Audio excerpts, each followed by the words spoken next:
Narez and I teach art here at Lakeside Elementary School in Coppell, Texas, and right here with you.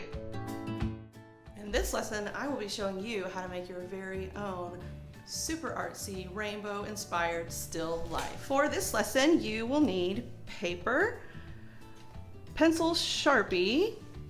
You may have a choice. You could use Crayola markers, washable watercolors, or my favorite, liquid watercolors.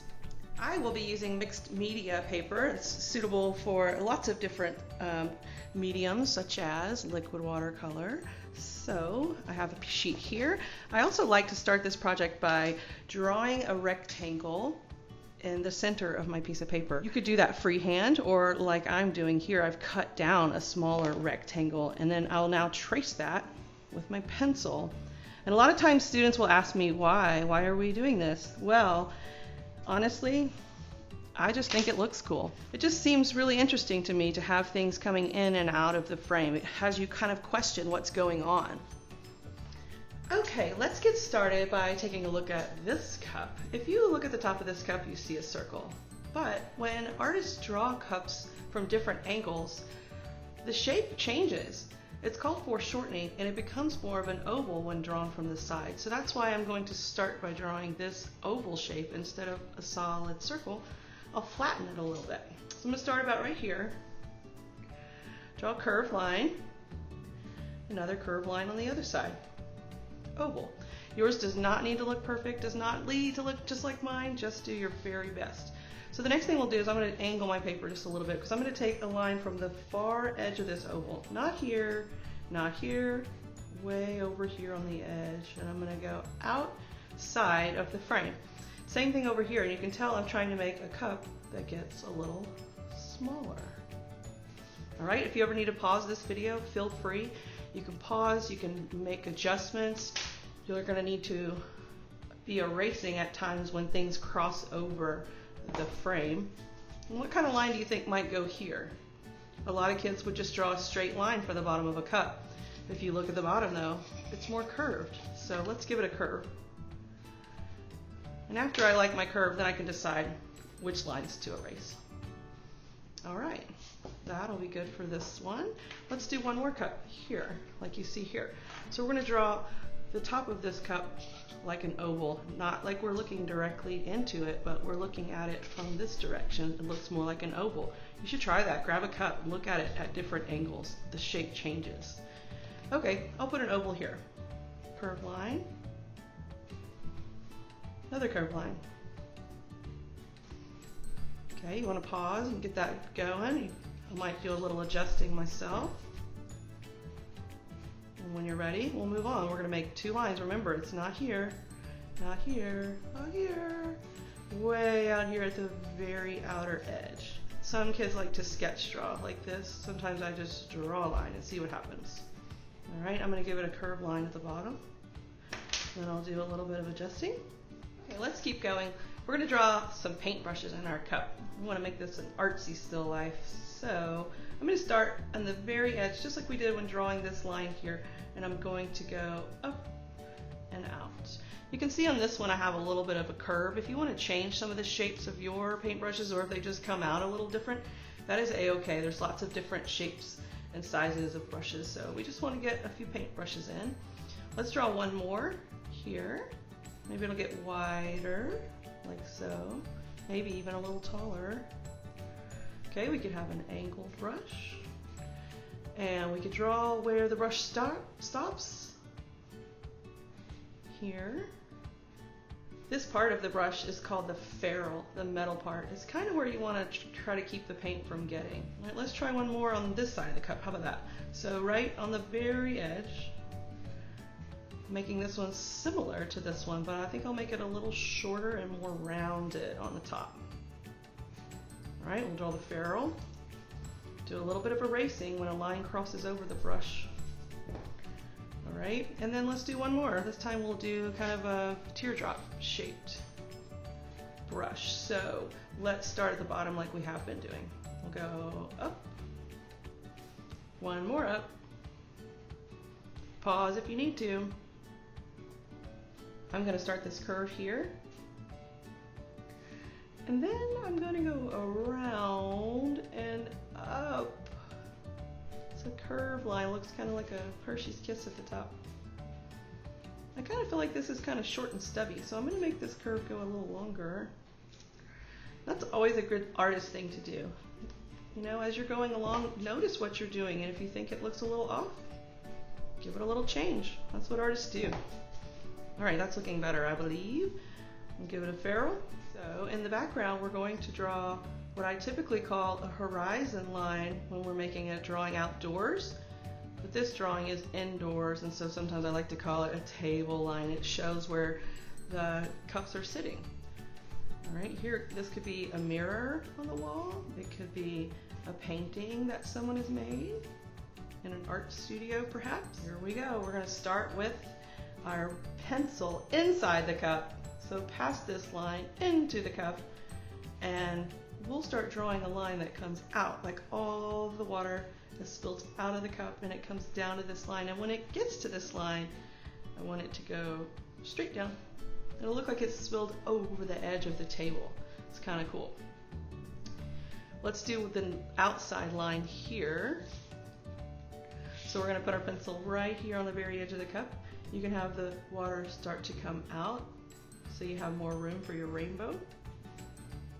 And then we'll go straight down. Okay, so I'm going to do a little bit of erasing. We want to get rid of this line because the water is covering up that part of the cup. You can't see it anymore, so we erase it. And now we're going to try to divide our space. So let's get started with that. I'm going to put my pencil just a little bit over and give this red a place to be. Go straight down after you get to this line. All right, let's do one way over here. Now we have enough for 1, 2, 3 colors. Let's do a couple more. Don't forget, you can pause the video at any time. Rewind, fast forward, whatever you need to do. Now we have 1, 2, 3, 4 colors. Let's do a couple more. 1, 2, 3, 4, 5 colors. If we squeeze in one more here. 1, 2, 3, 4, 5, 6. Perfect. So we can do these in rainbow order.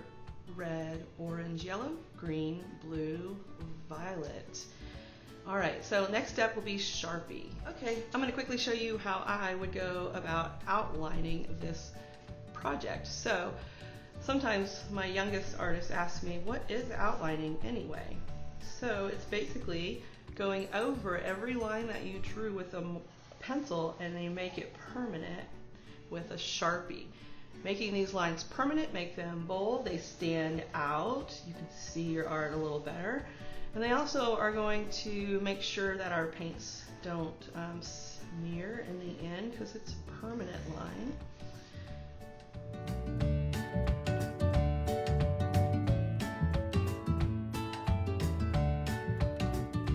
One thing we did not draw in our original drawing were the lines in the background. So if you would like your table to look like it was made with stripes like maybe of wood panels, you can do what I'm doing here, just adding some diagonal lines in the background. Okay, a few more. You can probably tell that I've boldly outlined some things. It looks a lot more bold. So to do that, you just need to go back and thicken up some of your lines. Okay, and after you thicken up quite a few of your lines to create emphasis so that your eye sees some things a little more clearly, then you can go around and do some more details. One of my favorite details, the dots. Try not to make too many. Sometimes kids will get a little crazy, and instead of putting like 4 or 5 dots in this corner, they might put 35 dots in this corner. And that just becomes really tedious, and honestly, I think it looks better when you make things bigger and a little bit more spread out. Okay, on my paintbrushes, I think is a great place to add some detail lines. So I'm gonna add some bold lines to my paintbrushes.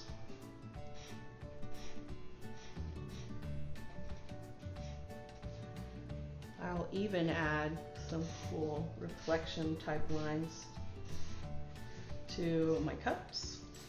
Perhaps they're shiny cups.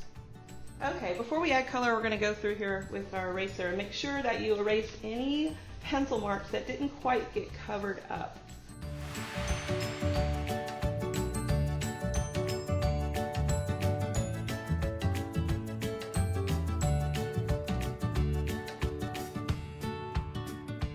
Take your time, hold your paper really flat so you don't wrinkle it.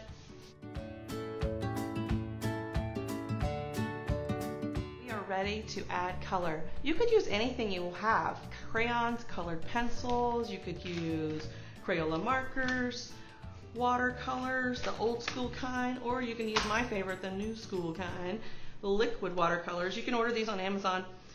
There's a couple different brands, Sargent and Saks. I like them both the same, but when I order Saks, I prefer the concentrated kind.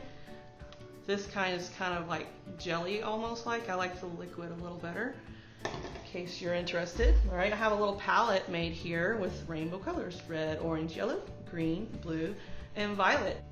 I have a really tiny brush because brushes can often soak up so much watercolor that you end up spreading them out too far and they don't stay within the lines. So if you start with a really small brush, you're able to control the colors a little more. Sometimes when I'm painting with watercolors, I will add clear water to the paper first to get the colors to move around. You'll see that in some of my other videos where I use liquid watercolors.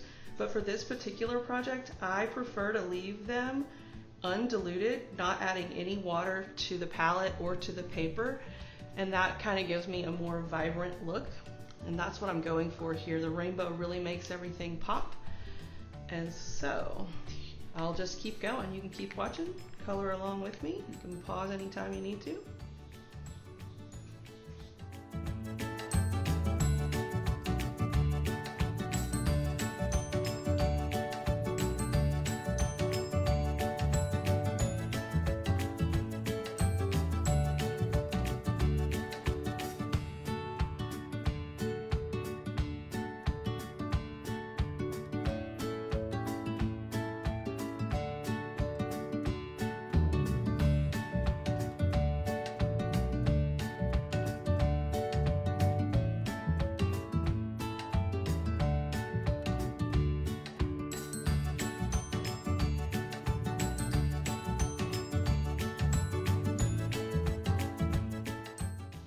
Alright guys, there you have it.